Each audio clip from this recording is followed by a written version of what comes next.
Durante pronunciamento ao vivo pelas redes sociais, o deputado federal Maurício Marcon comemorou a vitória da oposição sobre o regime PT-STF na instalação da CPMI do INSS, dizendo: a oposição deu um cheque-mate no governo. Marcon apontou que o governo Lula estava tão confiante que os indicados para a presidência e relatoria já estavam dando entrevistas e foram surpreendidos com a votação. Ele disse: deu muito ruim para o governo, eles levaram um balde de água fria. O deputado explicou que a votação expressa um afastamento dos partidos de centro em relação ao governo Lula e comemorou: nós podemos ter tranquilidade quanto à presidência do Carlos Viana na CPMI. E aí a gente tem a melhor notícia de todas, que é o Gaspar. Alfredo Gaspar, deputado de Alagoas, 92% vota com oposição. Marcon disse: a principal posição dentro de uma CPMI é a de relator, não é a de presidente, é a de relator. Ele destacou que Gaspar foi procurador e tem uma sólida formação em direito e disse: é o melhor deputado que poderia estar à frente da relatoria da CPMI. O deputado afirmou: nada vai ser mais devastador para a esquerda do que nós comprovarmos que muitas pessoas próximas ao Lula tiveram participação no roubo dos aposentados, e nós vamos provar isso aí. Maurício Marcon também previu que haverá uma expansão das sanções da Lei Magnitsky, que pode atingir outras pessoas além do ministro Alexandre de Moraes, bem como aprofundar as restrições que já foram impostas ao ministro. A ditadura da toga segue firme. O Brasil tem hoje presos políticos, tribunais de exceção e jornais parlamentares e influenciadores censurados.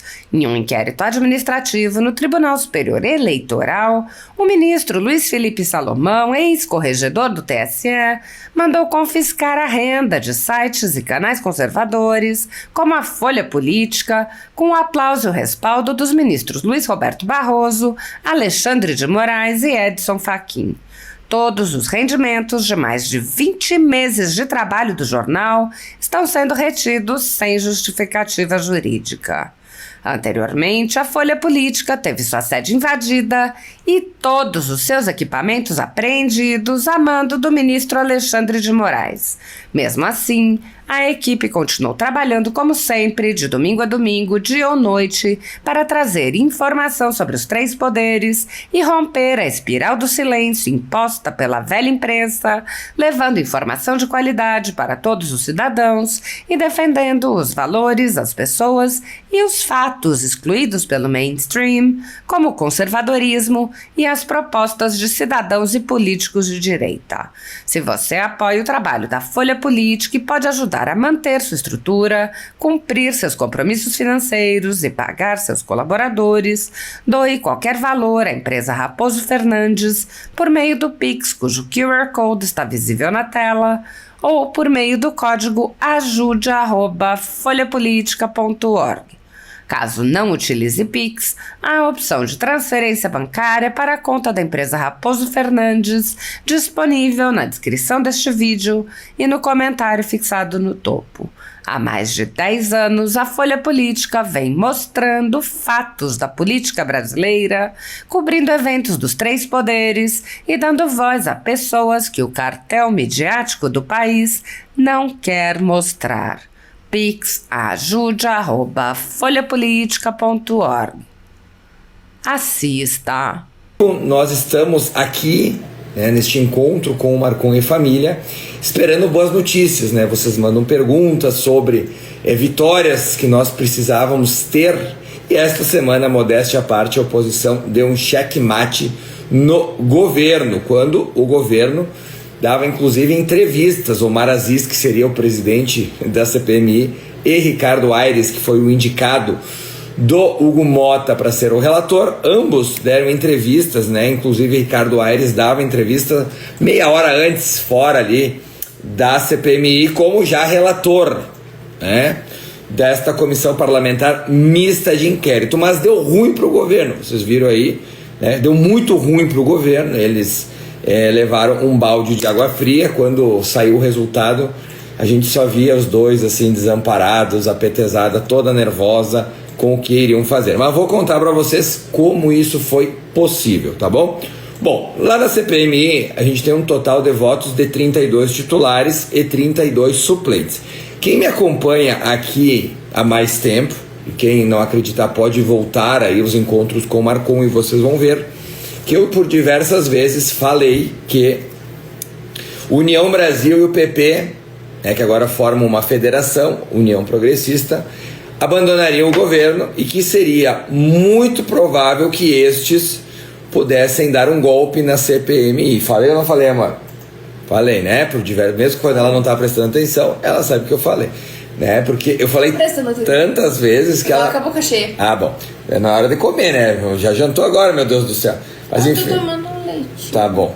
Mas enfim, então o que aconteceu lá? São 32 titulares, 16 senadores e 16 deputados. E a gente tem os suplentes, ao qual eu me incluo. Bom, mudou a regra da CPMI, tá, pessoal? Então qual foi a conta que foi feita? A regra é a seguinte: antigamente, se eu era do Podemos e um deputado do Podemos faltava, o meu voto contava, tá bom? Era assim. Isso mudou. Então agora, os suplentes que contam para voto são os primeiros a serem indicados pelo partido. E os 3 primeiros que foram indicados pelos partidos foram os 3 do PL. Ou seja, as 3 vagas de suplência foram preenchidas pelos votos do PL. Houve um acordo, tá bom? Houve um acordo que alguns parlamentares que têm os partidos mais ligados ao governo, mas que concordaram em tirar a relatoria do governo, os parlamentares não iriam para a CPMI. E estes seriam como é que eu posso dizer? Seriam suplementados, né, pelos suplentes. Então o que aconteceu? Vamos pegar o caso do Podemos. Eu sou o suplente, né? O presidente, o Carlos Viana, é do Podemos, e o nosso titular, ele é ligado ao governo. E ele não foi na votação, tá? E o voto do PL contou.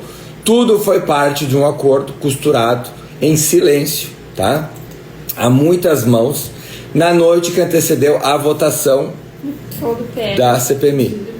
Do Podemos, desculpem, do Carlos Viana, do Podemos, tá bom? E aí a gente tem que entender as nuances. O que acontece? Eu vou explicar para vocês entenderem como isso foi possível. Primeiro que o Carlos Viana, que é senador por Minas Gerais, ele foi eleito em 2018. Vocês lembram a época que a Dilma concorreu a senadora? Pois é, ele e o Pacheco foram eleitos como parlamentares de direita. Pra vocês terem uma ideia, o Pacheco na época ele era do DEM, que agora é União, né? E o DEM era um partido tido como de direita. Então Minas Gerais em 2018, que era saindo da crise do PT lá de 2016, do impeachment, então toda aquela tragédia econômica provocada pelo PT, elegeu na cabeça das pessoas 2 senadores de direita. E a Dilma naquela época ficou em quarto, inclusive, com apenas 15% dos votos. O tempo passou, né? O Carlos Viana ali precisava ter um novo up em sua candidatura, e a gente tem o Carlos Viana, e aqui números do placarcongresso.com, ele não é oposicionista. O presidente da CPMI não é oposicionista. Ao longo do seu mandato ele votou 60% com a oposição e 40% com o governo, o que nós consideramos centrão, tá? Então este é o presidente que viabilizou. Mas, né? Mas não, mas aí votou mais com a gente do que com o governo. Sim. Mas agora vem a grande sacada. Que o que é a grande sacada? Ele quer se reeleger senador. E ele já puxou para ele a bandeira da direita em Minas Gerais. Ou seja, ele assinou o impeachment do ministro Alexandre de Moraes, ele é presidente da CPMI que deu um golpe no governo. Então, nós podemos ter tranquilidade quanto à presidência do Carlos Viana na CPMI. E isso passou, né? Nós precisávamos ter alguém de centro para fazer essa mudança e deixar alguns fora dos titulares, e esses titulares serem, os votos deles serem os 3 do PL. Então foi isso que aconteceu. E aí a gente tem a melhor notícia de todas, que é o Gaspar, Alfredo Gaspar, deputado do Alagoas, tá? E eu quero passar para vocês, este sim, 92% vota com oposição, os outros 8% ele deve ter errado, que é um baita cara, um cara ponta firme, oposicionista. Mas a grande sacada, pessoal, é a seguinte: a principal posição dentro de uma CPMI é a de relator, tá? Não é a de presidente, é a de relator. Pois bem, o Alfredo Gaspar, eu vou passar para vocês a ficha deste cidadão. Ele foi promotor de justiça por 24 anos, tá? Ele foi procurador-geral de justiça do Ministério Público de Alagoas, ou seja, ele caça bandido. Ele é caçador de bandido. Alfredo Gaspar é caçador de bandido. Ele foi secretário de Segurança Pública de Alagoas e ele é pós-graduado em Direito Público. O que eu quero dizer com isso, pessoal? Ele é um policial. É um policial investigador. E como relator ele é técnico. Como relator da CPMI, ele tem poder de polícia. Mas ele tem poder de polícia para prender, inclusive. Tá? Pessoas que vão lá depor. Aí eu tava vendo aí, ele falou ontem que ainda não é hora de convocar o irmão do Lula. E eu concordo com ele, tá? A imprensa tomou isso como que ele pudesse ser governista, algo do gênero. Não. É preciso preparar o caminho, né? Entender como o esquema funcionava até chegar nos sindicatos. Por quê? Porque, por óbvio, alguém permitiu que os sindicatos descontassem esses valores. Então, qual que é a ideia? A ideia é primeiro convocar os presidentes da República Dilma, né, da Dilma para cá, inclusive o Bolsonaro e o Lula, se possível, né? Depois pegar os ministros da Previdência destes governos, tá? E depois ir para cima dessas organizações criminosas travestidas de sindicato. Então, eu quero dizer para vocês que eu conheço o Gaspar há 2 anos e meio. E eu posso falar com toda a segurança do mundo. É o melhor deputado que poderia estar à frente da relatoria da CPMI. Essa notícia não está correndo muito, o pessoal não tem explorado muito isso, talvez não tenham se dado conta. Mas assim, na do 8 de janeiro nós tínhamos Elisiane Gama, né? Que de técnica não tinha nada, de entender de alguma coisa menos ainda, né? Então, completamente de esquerda. Completamente de esquerda. E ele não, ele é um cara muito bom. Então eu quero dizer para vocês que tenham esperança na CPMI. Tenham esperança porque o homem é muito bom, tá bom? A coisa vai andar. Na terça-feira agora a gente tem uma reunião de procedimentos e na quinta-feira a gente já começa a aprovar requerimentos de convocação, tá? Mas vocês fiquem tranquilos que vai ser um relatório muito bom. O governo está apavorado, tá? O governo, a reação do governo depois do que nós fizemos na CPMI foi de chamar os líderes lá para falar com o Lula. Eles saíram das salas, foram se reunir desesperados, né? Saiu informações aí sobre eles tentar mudar o resultado, não vai conseguir, tá? Não vai conseguir por quê? Porque o centro abandonou o governo. Eu venho falando isso para vocês há muito tempo. O centro abandonou o governo. E o candidato do centro e da direita, o ano que vem, se Bolsonaro realmente não ficar elegível, é Tarcísio, tá? Então tudo que vocês ouvem fora de Tarcísio, vai ser o Caiado, não. O candidato, se não for Jair Bolsonaro, o candidato vai ser o Tarcísio, por uma questão matemática. Tarcísio deve sair com mais de 60% dos votos em São Paulo. Com 60% dos votos em São Paulo e com vice do Nordeste, a eleição é muito provável, tá? Então assim, tudo que vocês ouvirem fora isso, não acredito. E qual que é o grande objetivo do centro neste momento, como União Brasil e o PP? É mostrar que esse governo não vale nada, né? Eles devem estar entregando os cargos agora nas próximas semanas. E isso vai cobrar um preço caro do governo. Já está cobrando. Foi o caso da CPMI. Como esses dois partidos que são os balizadores, aí eles contam com 109 deputados, 16 senadores, eles têm o poder de decidir de um lado para o outro, eles abandonando o governo não terá mais vitórias, tá? Aí vocês vão me pedir, Marcon, mas vocês vão conseguir aprovar requerimentos na CPMI? Com certeza absoluta, até porque o equilíbrio de forças ele é muito próximo, pessoal. E apenas 2 petistas não estando na CPMI, nós já temos maioria. E eles não vão ficar lá o tempo inteiro. Então, assim, com certeza nós vamos aprovar ótimos requerimentos. Então, fiquem tranquilos, tá? A CPMI promete, e promete muito. A gente vai fazer um trabalho muito profissional. Não tenho a menor sombra de dúvidas que o desespero da esquerda é porque eles sabem que tem muita gente deles envolvida, né? A gente tem o PDT, se diz lá na boca miúda que essa quebra do sigilo do careca do INSS vai pegar um senador, tá? Essa informação circula muito, vocês talvez não saibam, mas o Senado Federal decidiu colocar sigilo de 100 anos sobre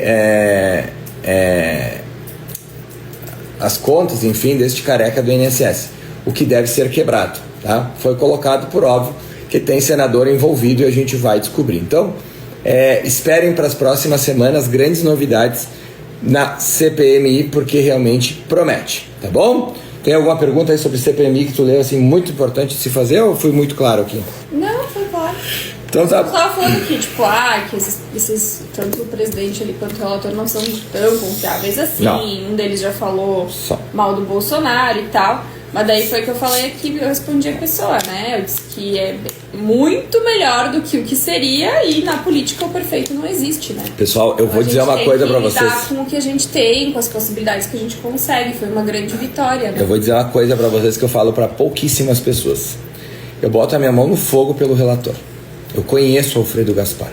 O Alfredo Gaspar relatou contra tudo e contra todos. Aqui no caso ele não estava falando do Gaspar, ele estava falando do presidente. Mas o Alfredo Gaspar, ele relatou aquele PDL de suspensão do processo do Bolsonaro, né, que era do Ramagem, do Bolsonaro no Supremo Tribunal Federal. O cara é muito bom e ele não sucumbe à pressão. Ele recebeu muita pressão no Supremo Tribunal Federal de muita gente para não aprovar aquele negócio lá que suspendia o inquérito no STF. E ele não recuou. Então, assim, ele é do União Brasil abandonou o governo na sua maioria, e o União Brasil, junto com o PP e o Centrão, com a direita, vão para cima do PT.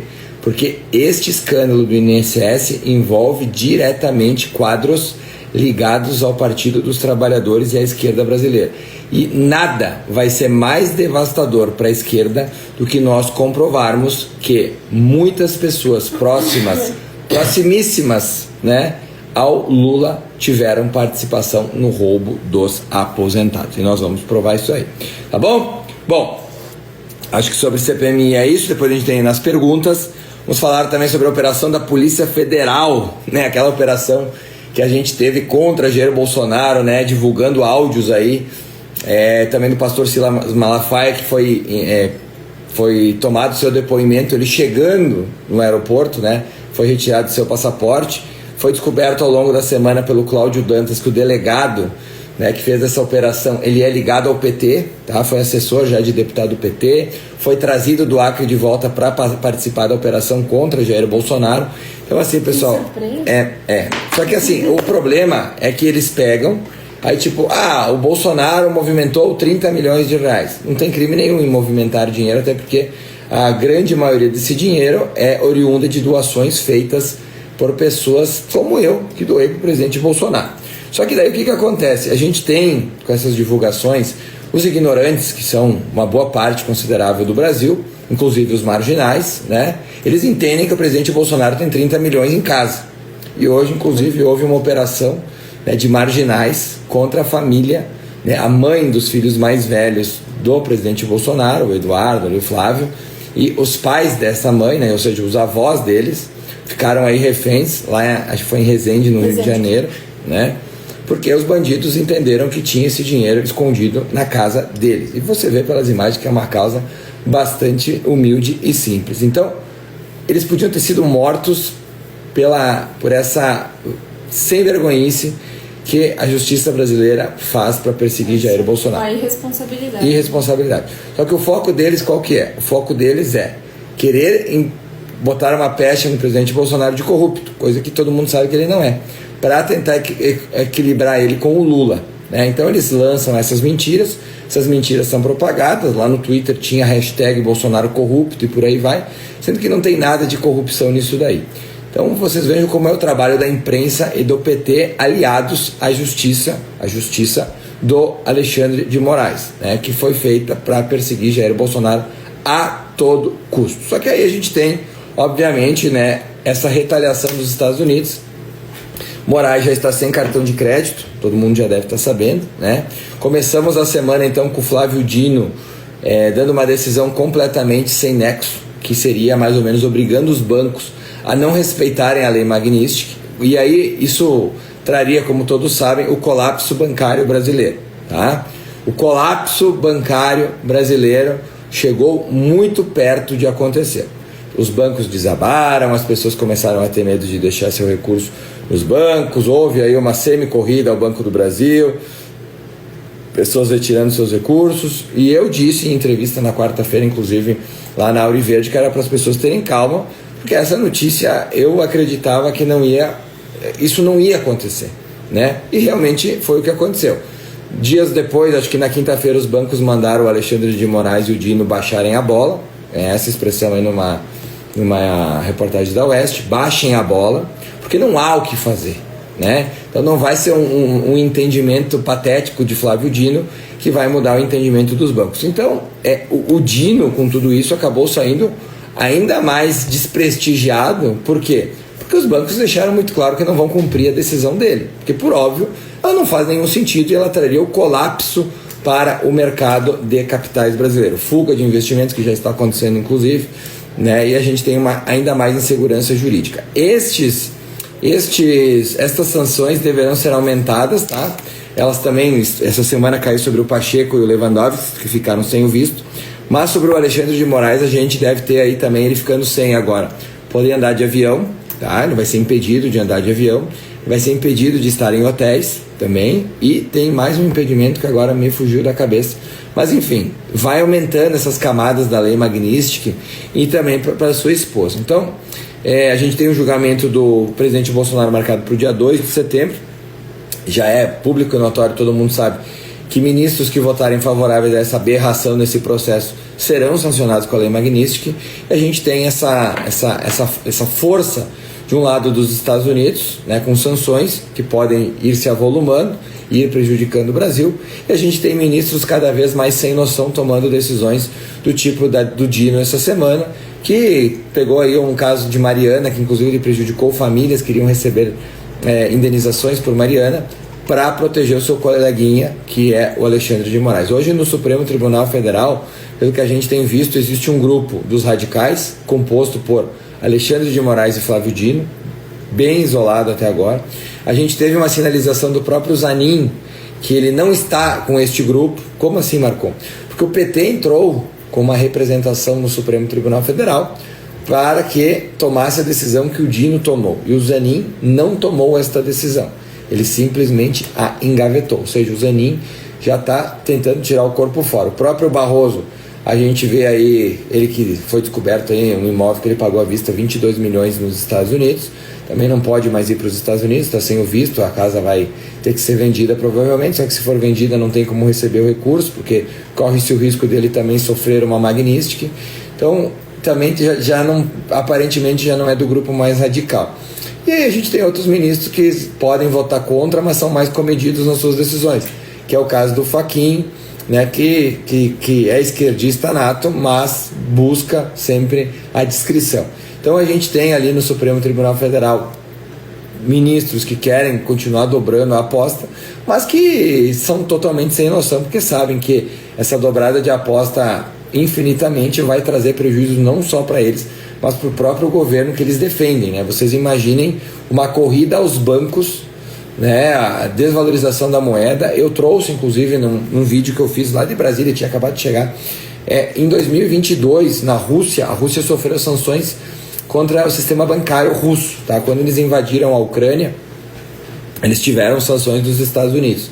E o que aconteceu do dia para a noite lá? Bom, primeira coisa que aconteceu foram basicamente três coisas. A primeira, uma subida dos juros, tá?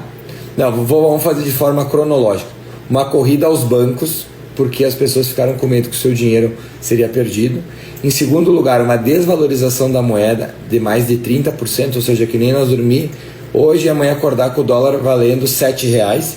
E por fim, o Banco Central russo teve que aumentar os juros para 20%, era 9%, para que as pessoas tivessem mais segurança no sistema bancário e não sacassem seus recursos. Isso obviamente provocou uma queda do PIB russo e a gente sabe que a economia russa está bem complicada. Então isso prejudica muito a aprovação de governo. Então essa medida do Flávio Dino, ela é completamente inócua. Já foi falado por diversas vezes aqui, pela imprensa e para todo mundo que quiser saber, que a lei Magnitsky, ela é uma lei americana sobre empresas americanas que façam negócios com outras empresas que podem não ser americanas. Ou seja, quando os Estados Unidos dizem que podem colocar uma sanção, por exemplo, para que o Alexandre de Moraes não viaje mais de avião, o que é isso? Vamos pegar o exemplo do Gilmar Mendes, que usa a TAP para ir para a Europa. Né? A TAP é uma empresa de Portugal que faz Brasília, Portugal, Lisboa. A TAP, vocês vão dizer, mas ela é uma empresa portuguesa. Sim, ela é. Só que ela pousa nos Estados Unidos também, entenderam? Mesma coisa para a Latam, mesma coisa para Gol, mesma coisa para Azul. Peças de reposição de empresas americanas, da Boeing, da outra Airbus. Airbus, isso aí. Usa o sistema de GPS deles. Então assim, pessoal, quando o Trump disser vocês não podem colocar Alexandre de Moraes ou algum familiar dentro de um avião, acabou. Quando ele disser vocês não podem hospedar eles em um hotel, acabou. Acabou para essas pessoas, né? As outras sanções eram do Google e da Meta, tá? Então também não ter WhatsApp, não ter nada, acabou. E aí ao longo dessa semana se tinha a conversa que o Alecrim Dourado estava usando o cartão Elo, tinha sido oferecido. Só que depois voltaram atrás porque a Elo disse, não, nós não vamos oferecer porque está sancionado, nós vamos respeitar a sanção, porque senão nós vamos também se ferrar porque a gente tem negócio com os Estados Unidos. Então assim, a situação do Alexandre de Moraes e do Flávio Dino neste momento, que deve sofrer sanções ali na frente, é muito ruim. E ninguém quer sofrer essas sanções. Então esta pressão, ela está sendo vista pelos outros ministros da Suprema Corte. Então o que a gente tem nesse momento é de muito provável condenação de Jair Bolsonaro. Talvez já não seja tão provável, ou talvez se condenem o presidente Bolsonaro e se aprove uma anistia logo em seguida, onde o Supremo se comprometa a não intervir. Ou seja, o presidente Bolsonaro ficaria elegível, tá bom? Bom, dito isso, sobre o Moraes, que a gente vai ver mais alguns absurdos, obviamente, essa semana, mas ele cada vez vai ficando mais isolado, com decisões mais sem nexo. Inclusive essa operação contra o presidente Bolsonaro foi duramente criticada por outros ministros dentro da própria Suprema Corte, porque ela não tem nem pé nem cabeça. Ele fez isso, obviamente, esse vazamento de mensagens para tentar ainda mais dilapidar e mais do presidente, e no fim acabou saindo aí como uma coisa que estão chamando Léo Dias, né, que foi uma fofocaiada para o Supremo Tribunal Federal. Bom, sobre